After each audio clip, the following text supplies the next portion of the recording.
Korach Aliyah Shishi, the sixth Aliyah. We learn a tremendous lesson, and this Aliyah, Klal Yisrael tells Moshe Rabbeinu that we're scared. If we're going to go into the parts of the Mishkan where the Israelim are not allowed to go, and some Leviim are allowed to go, only Kohanim are allowed to enter, Chas v'shalom motimat, that person is chayav mita.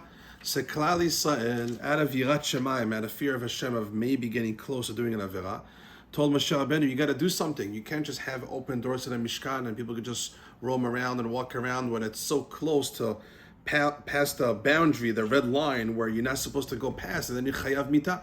So out of Yirat Shamayim, out of fear of Hashem, of maybe coming to sin, they told Moshe Rabbeinu, please do something, put guards around the Mishkan. Moshe Rabbeinu tells them, beautiful idea. And he turns to Aaron Kohen and the Leviim, and he tells them, from now on, the Leviim are going to be in charge of the Mishmeret.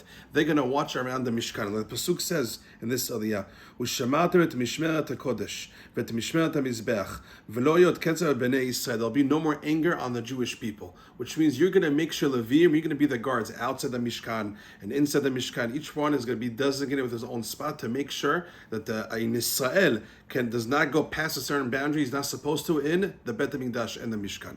From here we learn in this Aliyah two tremendous lessons. One, the Yirat Chet, the fear of sin that the Jewish people had at that time.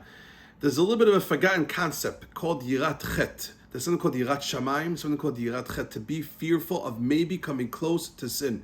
Tzaddikim had Yirat Chet. They were very scared to even come in the path or even get close to a maybe of a chance that I'm going to sin. Over here, Klal Yisrael, we're so scared that maybe we're going to come to the Bet HaMikdash, we're going to come to the Mishkan, and we're going to, be so happy, we're going to start dancing or start walking around, and maybe we're going to go past the barriers. So Moshe Rabbeinu, please do something, we don't want to sin. That's called Yirat Chet, to be very careful and being scared of maybe if I go down that path, I might sin. It's a tremendous ma'alah to have.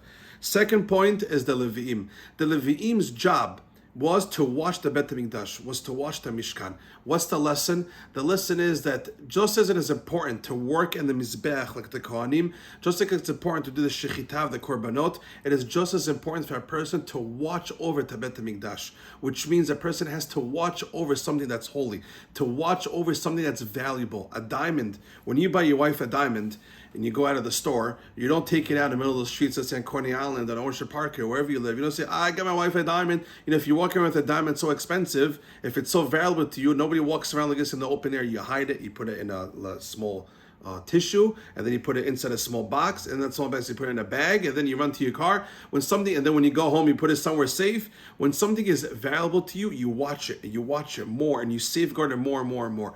The Bet HaMikdash, the Mishkan, Hashem, Torah, Yirat Shamayim is so valuable to us that we always have to safeguard. We always have to put boundaries around, more guards to make sure nobody crosses the red line. Nobody touches the holiest of the holy, which is HaKadosh Baruch Hu, which is God, which is the Bet HaMikdash. The Leviim here had a tremendous zichut, a tremendous merit to watch the Mishkan, to make sure nobody breaks the law. Why? Because when you safeguard something, it shows that you value it in the first place. So every single one of us, when something is valuable to you, and that's Torah, Yirat Shamayim, always make sure you safeguard wherever you go. If Torah is valuable to you, if Yirat Shamayim, if being a tzaddik, if watching your eyes, watching what you listen to, watching how you eat is valuable to you, if mitzvot have value, you're going to safeguard. You're always going to be extra careful, just like the Leviim.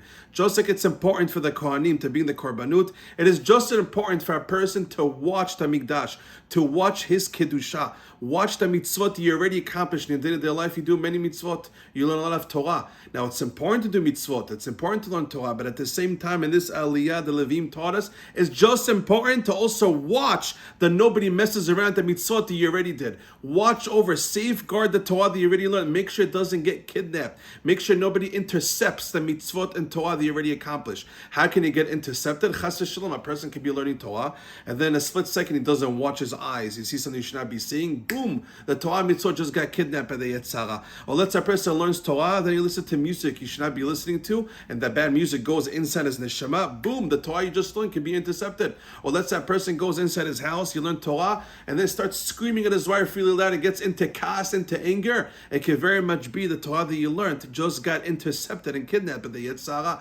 So just like it's important to learn Torah and do mitzvot, it is just as important to always make sure to safeguard your Torah and mitzvot, that they stay intact and you own it for Olam Haba.